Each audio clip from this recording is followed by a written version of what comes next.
10 spot we have Johann Conrad Dippel. Dippel was a scientist that is known for creating the elixir of life, an elixir that, yes, would keep you living for as long as you would like. It was called Dippel's oil. He tried to trade the elixir for Frankenstein's castle once. Obviously the owners didn't fall for it, or at least they didn't believe in its worth. But I bet you're wondering, why was he thought to be so evil? Well, probably because he used to experiment on himself and dead bodies. And he claimed that he even transferred the soul of one body to another, even though no one could ever confirm this as the bodies were, well, deceased. He also claimed to have a way of releasing demons from bodies.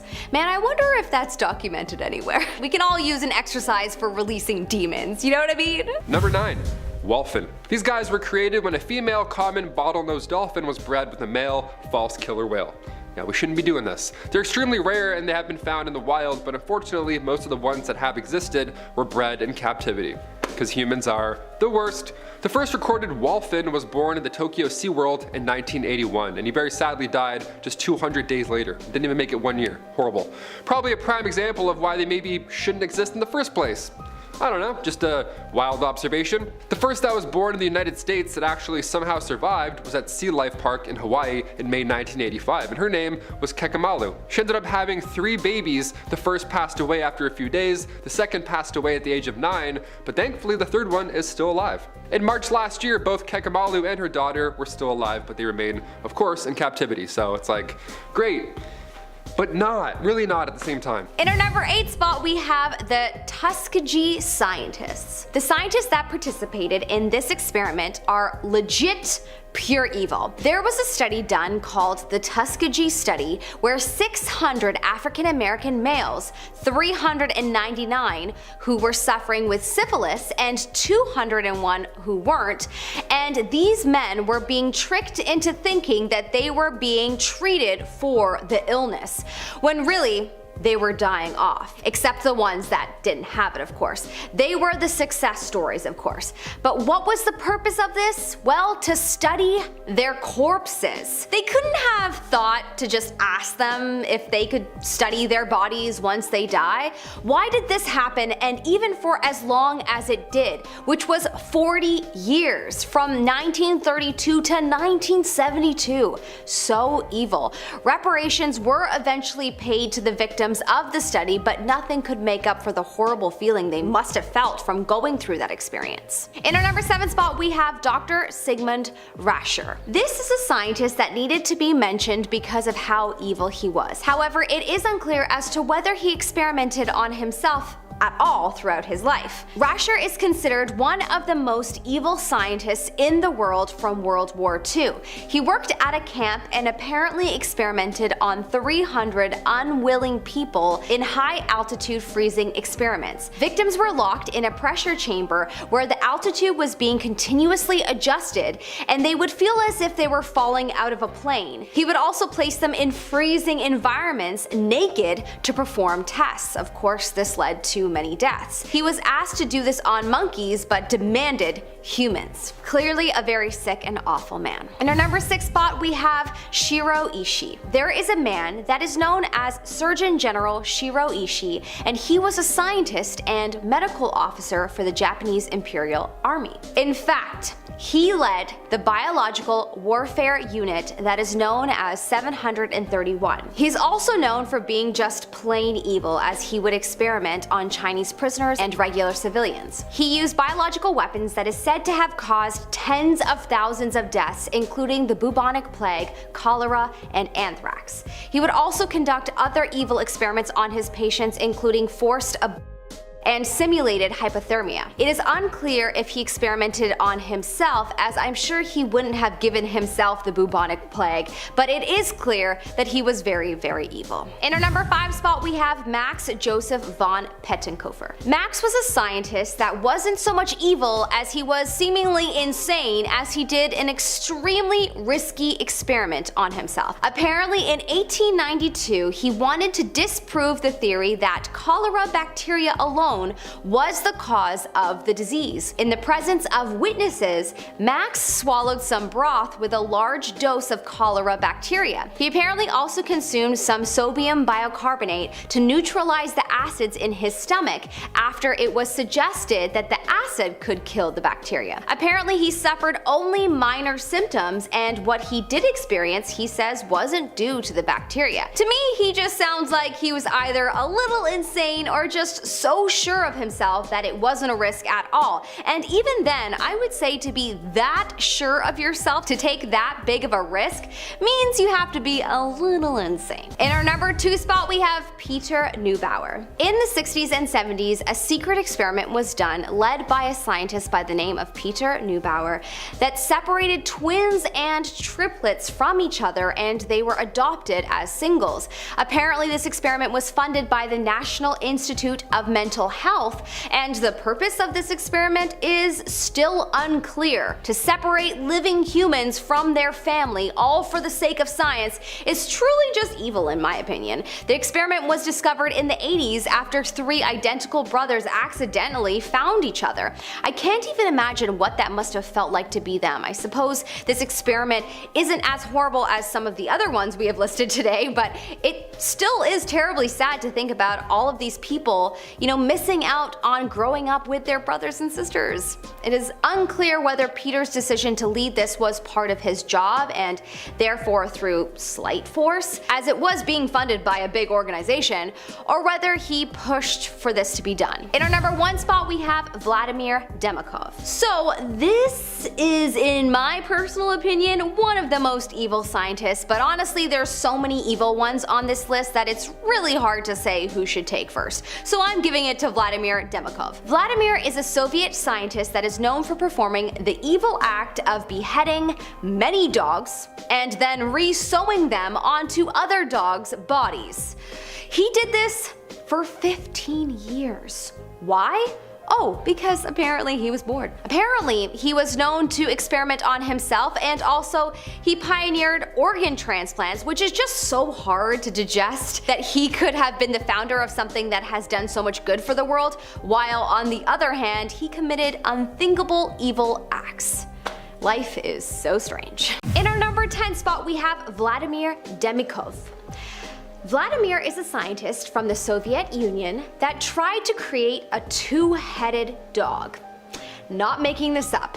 Not in the regular crossbreeding way that you may assume. He literally amputated the body of one of the dogs and attached it to the other. This honestly makes me sick to talk about. The dogs only lasted 4 days before passing away, and guess what?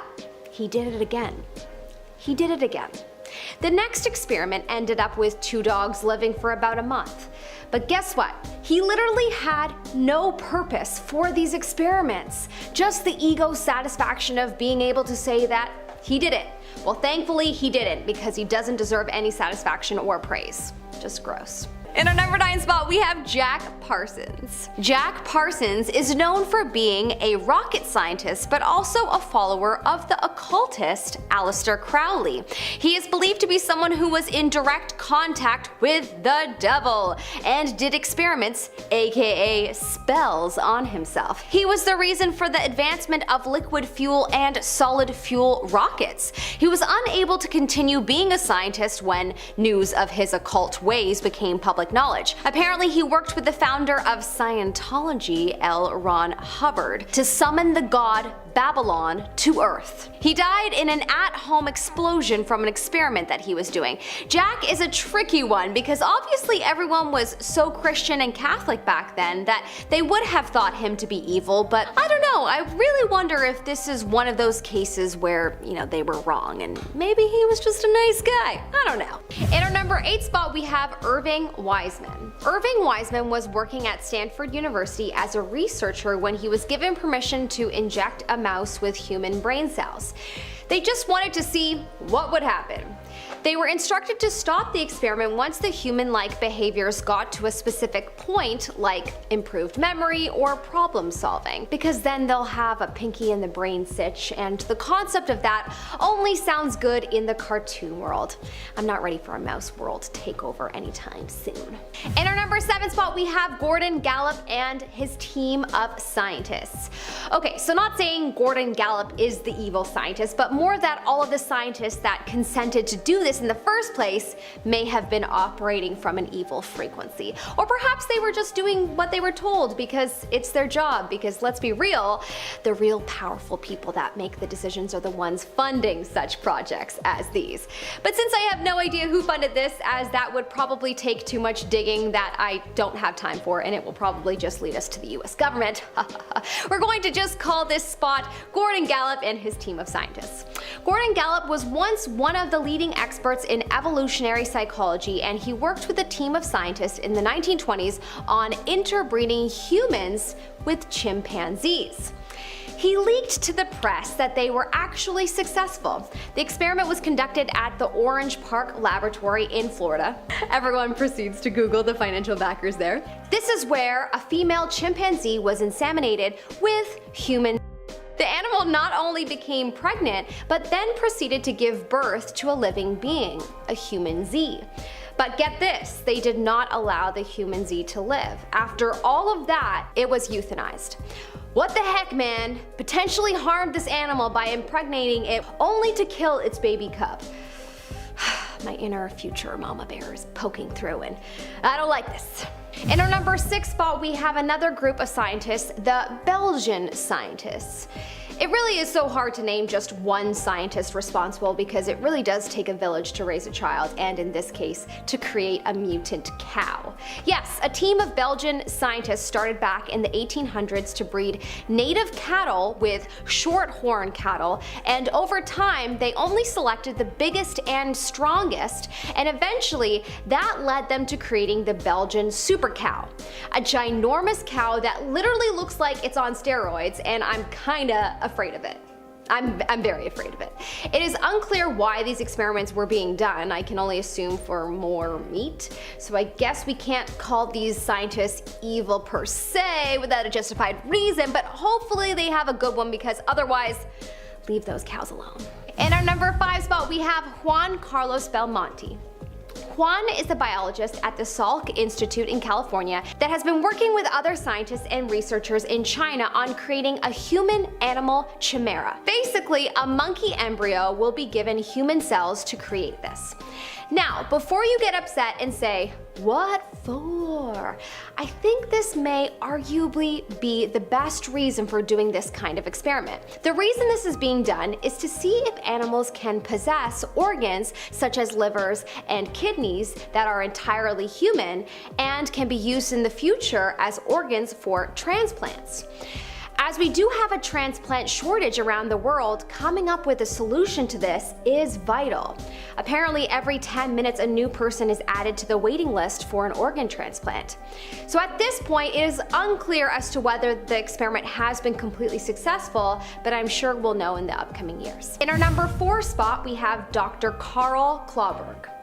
This guy is truly very evil. He was a doctor that would work in the infamous monstrous camps that I cannot name due to YouTube violation reasons, so please catch my drift.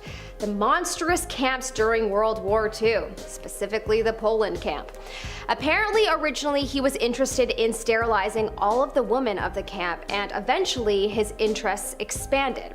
He was allowed to experiment on thousands, but only 700 survived.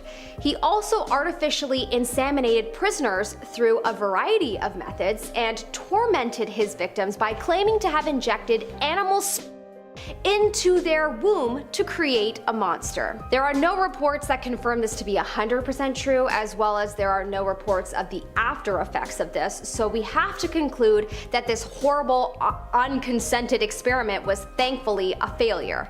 Just pure evil. In our number 3 spot, we have HIROMITSU Nakauchi. HIROMITSU is a scientist from Japan that is leading a team at the University of Tokyo. He and his team plans to grow human cells in mice and rat embryos and then transport them into surrogate animals, similar to work being done at Stanford University in the US. The goal is yet again to continue to see if animals can produce human organs that can later be transplants for humans. Up until recently, Japan was very strict as to how long the human cells in the embryos were allowed to be kept alive till. But recently the laws changed and they're allowed to be kept until the animal is brought to term. Whoa. This will help so much in terms of what they will be able to find through studying this process. But of course there are many ethical concerns around this experiment, such as once this new animal is brought to term, then won't it be a baby? Some claim that this is pure evil to then destroy this baby after, but gosh, I wonder if the decision maker of these experiments struggle with this, because I definitely would. In our number 2 spot, we have an unknown evil scientist that created the human sheep. In 2017, villagers of a small town in South Africa were frightened when a local sheep gave birth to a human sheep crossbreed. This is truly terrifying stuff that will haunt your dreams. Like, terrifying. It will definitely haunt mine.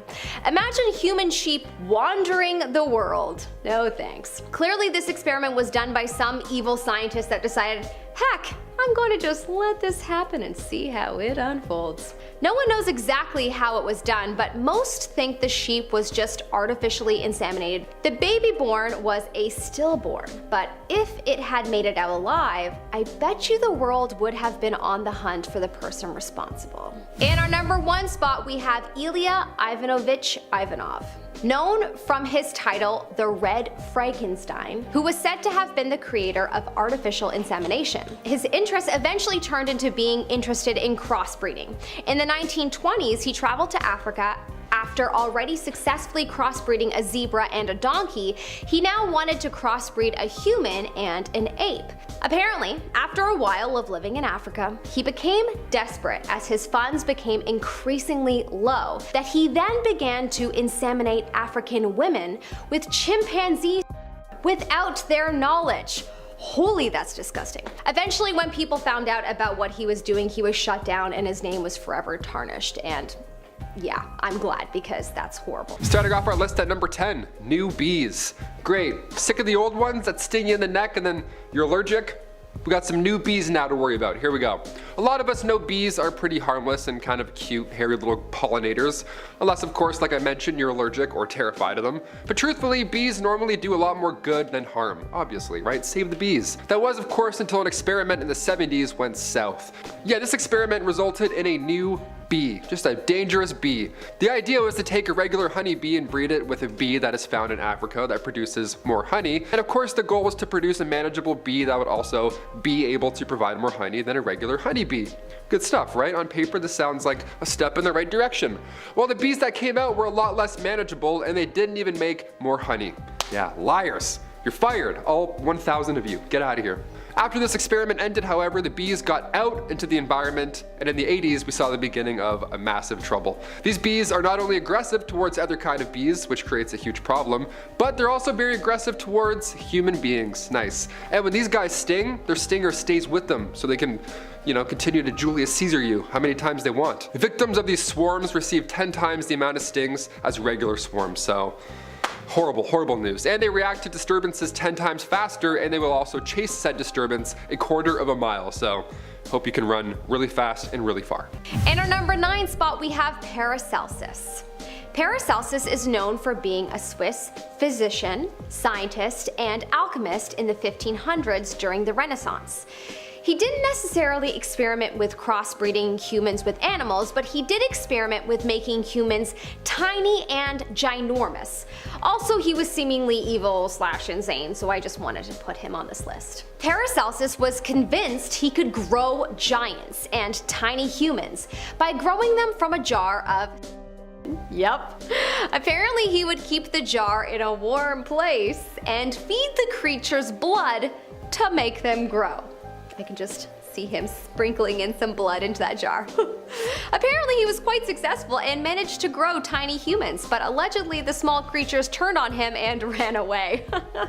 Naturally. Number 8. Farm cattle. Back in the 90s, farmers in India were told that if they crossbred their cattle, they'd be able to breed cattle that could produce more milk, which in turn would mean more money for them and their families.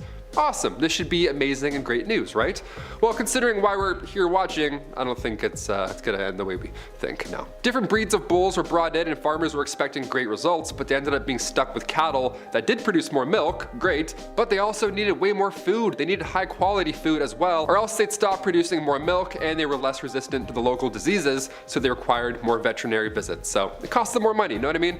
Yeah, we got more milk, but we have to spend more money on maintaining the damn thing.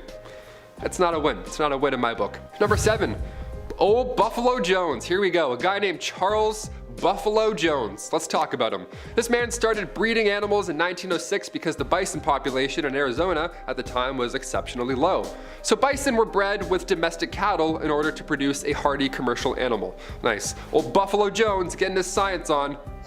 He ended up just giving up on this and released the animals, who were then managed by the state, and the numbers remained relatively low because of limited hunting licenses. Well, when the beefalo, good name, found their way into a national park where hunting is banned and therefore aren't any, natural predators, the population began to grow by 50% a year. That's a lot of beefalo. So none of this is necessarily bad, but it's the animal's environmental impact that has the real trouble. First off, they're very thirsty animals and they can consume 10 gallons each per trip to a watering hole. So they're sucking it all up, you know what I mean? It's like when you're in school and you're waiting for water and the guy in front of you just keeps drinking. You're like, oh my God, what are you doing? Where is this going? Not to mention the fact that they do their dirty business in the water and that basically just ruins it all. Basically, they've thrown the entire ecosystem off balance and have pushed out other animals, and insects and plant life around have also been infected, all because they're thirsty and they like to take big shits where we all drink our water. Thanks, beefalo. Number 6, hybrid lion. Back in the 1980s at the Chatbir Zoo in Chandigarh, India, they started an experimental program where they would breed together a domestic lion, which is a bit smaller, has a less shaggy mane. They would breed that with an African lion in the hopes that they could be introduced to the wild and help with the dwindling population of wild lions in India. Again, sounds like a great plan at first. How do we make it happen without making weird animals? The zoo found 2 African lions that were being used in a circus and then brought them in to breed with their other 2 Asiatic lions. Nice. Hey, we'll save ya.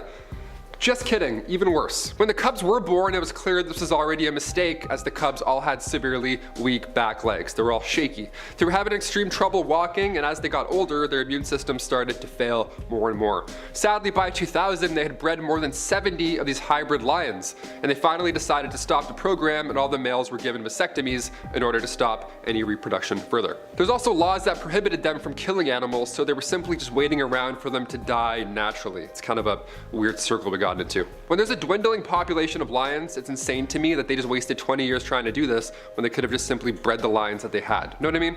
It was right there and they're like, all right, now let's try something new. It's like, what? No, why? Number 5, kunga. Perhaps the earliest example of human-animal hybrid testing. Here we go, halfway through, time to turn it up a bit. Scientists recently learned about this donkey hybrid that roamed ancient Mesopotamia. Now this was a time before even horses arrived, so they had to do something, right? Large kungas would pull wagons and smaller ones would help pulling plows. These little guys, they were the talk of the town. Imagine hybrid animals before horses. No wonder they were a status symbol. 4,000 years ago, they were given as gifts for weddings. Yeah, yummy. I wonder what this one is. It smells a little stinky. After so long, scientists are finally able to figure out what exactly a kunga was a hybrid of. It was a female donkey and a male Syrian wild ass. Yeah, just a wild ass over there. Hey, nice wild ass. It's wild what you can still learn from ancient animal bones from even thousands of years ago. It's mind-blowing. More amazing how involved this hybrid was in Mesopotamian culture. Do we bring back the kunga? I don't know. Number 4, super cow. Moo, but with a lot of O's. Just tons of a moo, just a mighty moo. Introducing the super cow. All right, start your day off with some super milk and then have a super stomach ache and shit your super pants. Only in Belgium, let's do it. Back in the 1800s, scientists and farmers brought together native cattle and short-horn cattle. After that, they would literally pick the biggest of the bunch and then have them breed together. These cows are officially called Belgian Blues, but I will continue to call them super cows. Thank you very much. I can't even look at these guys. They're disturbing. They look like bodybuilders. That makes no sense. They have like 8 biceps. The Incredible Hulk, just with more milk. Number 3, The mouse with an ear on its back. Oh, I want to Q-tip this guy every time I see him. The mouse with a human ear, folks. How did this happen? This is like the world's greatest mouse spy. Stuart Little's evil brother. Let's do it. Back in 1997, this Vacanti mouse became the test subject to determine if scientists could grow cartilage using chondrocytes, aka cells from a cow. And clearly it worked. A little too well. It's a little odd what we have. We're still talking about it, obviously. It's weird. It all started when Josef Mengele, a pediatric surgeon, began designing human organs. This was during a shortage in time. He wasn't just bored and started to make ears. He was changing the medical game. And little did he know, he was about to change the science game as well. He constructed an ear, and he told his brother Chuck and his partner Bob to not bring up the fact that he attached said ear to a live mouse. Kinda hard to bring up, but we'll do our best. Okay. Chuck failed. He spilled the beans almost right away. But now we know that cow cartilage can create human cells. That's great. I want to Q-tip his back. Is that weird? That's not weird. Gives ear cheese a whole new meaning. I'm gonna throw out. Number 2, the ZORSE. I'll give you a second to figure out what animal this is. Nice, there you go. Male zebra, female horse. Now we've got a really fun word. Zebroids are also quite common historically. Charles Darwin even noted some in his work. So since the 19th century, crossbreeding zebras with horses and donkeys, it's all been done. More often than not, and this is what makes them stand out, zebroids will experience dwarfism. It's pretty cute. In 2010, a zedonk was born, a zebra donkey. All these fun names, right? But again, back in the 70s, 3 were born in Colchester Zoo. These zookeepers were like, how do we make zoos new and hip and bizarre? Oh, I know. Humans are not great. Humans are too bored, it seems. And finally, number 1, Hiromitsu Nakauchi, stem cell biologist from Tokyo. This last one is too wild. Just recently, his experiments have been approved by the government, so things are actively in play here. Not old Farmer Joe in the early 1900s. No, we're getting to modern science now. Hiromitsu hopes to grow human cells inside mice and rats, right? Like we just talked about. But then he wants to transplant those embryos into surrogate animals. A lot of animals, a lot of cells, a lot of traffic going in and out. Cells into rats and mice embryos. How do we even get here? We went from Salem witch trials to rodents being genetically manipulated so they can make pancreases for you. What? But his hope here was that the rodents' bodies will be used for human cells to then make a pancreas for themselves. So it's kind of like a kickoff into biology, right? Here's the thing, while conducting said experiments, they found out that rats were starting to develop a human-type brain.